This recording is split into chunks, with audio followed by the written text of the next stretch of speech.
বিদায় অনুষ্ঠান না দোয়া অনুষ্ঠান। দোয়া অনুষ্ঠানে আমরা সাধারণত আমাদের এটা স্কুল অ্যান্ড কলেজ, আমরা চাইব তোমরা এক ধাপ উপরে অর্থাৎ এই কলেজেই থাকো, ভালো সবাই পাস করে ভালো রেজাল্ট নিয়ে আমাদের কলেজেই ভর্তি হবে। আর সফলতা সবারই চাচ্ছি, কারণ সফলতা ছাড়া তো আর একটা দরজা পার হওয়া যাবে না। এই যে এসএসসির দরজাটা পার হয়ে যখন তোমরা এইচএসসিতে যাবে তখন তোমাদের এই সার্টিফিকেটটা লাগবেই। এই জন্য আমি দোয়া করতেছি মন থেকে সবাই তোমরা কামিয়াব হও এবং ভালো রেজাল্ট করো। অর্থাৎ এখনকার যুগে কিন্তু ওই পয়েন্ট নিচে পেলে কিন্তু কাজ হচ্ছে না, তাই না? তাই ভালো রেজাল্ট করতে হলে কী করতে হবে?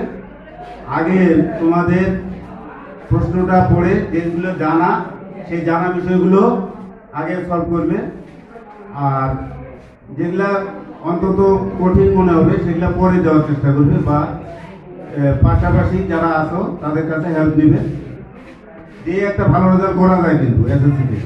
কারণ আমরা খাতা দেখি প্রতিবার, একটু লিখলেই আমরা খাতাটা যদি ভরাট থাকে, আর খাতা যদি না ভরাট থাকে তাহলে তো আর মার্ক দিতে পারবো না।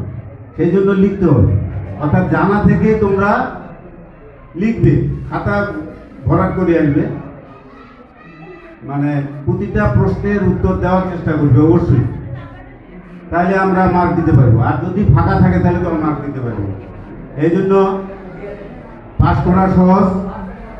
আর এমসিকিউগুলোতে তোমরা একটু পাশাপাশি যারা কনফিউশনে থাকবে তারা শিখি করবে এমসিকিউগুলোতে, কৃষিরায়